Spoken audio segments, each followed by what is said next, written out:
Jornal Científico de hoje abordaremos a espermatogênese, processo pelo qual são formados os gametas masculinos, chamados de espermatozoides.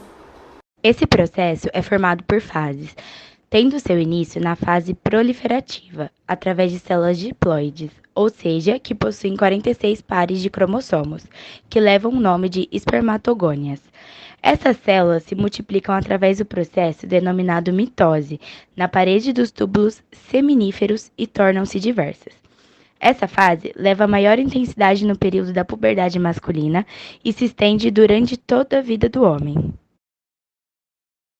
A segunda fase é a do crescimento, em que as células aumentam o volume de seu citoplasma para divisão por mitose, originando assim os espermatócitos primários, também diploides.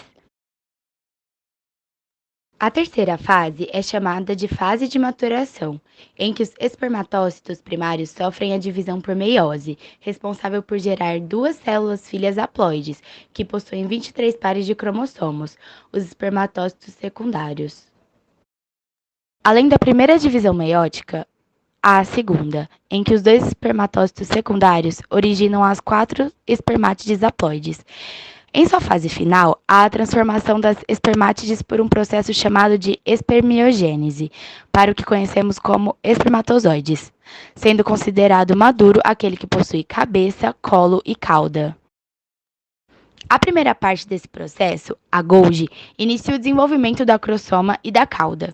A segunda parte, do capuz, leva o acrossoma a formar uma capa sobre a porção anterior ao do núcleo e projeta inicialmente o flagelo.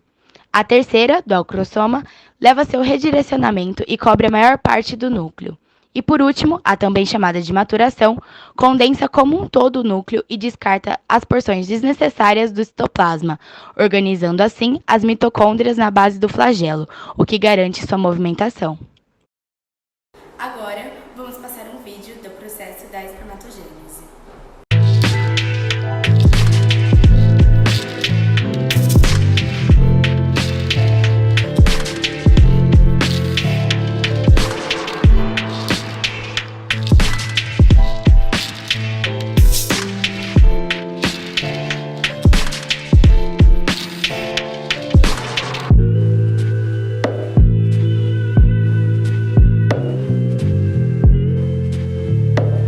Alguns fatos são de que, no ser humano, esse processo leva cerca de 64 dias, tendo como temperatura ideal 35 graus Celsius, ou seja, 1 a 1,5 graus Celsius abaixo da temperatura corpórea, conseguido pela presença dos testículos na bolsa escrotal.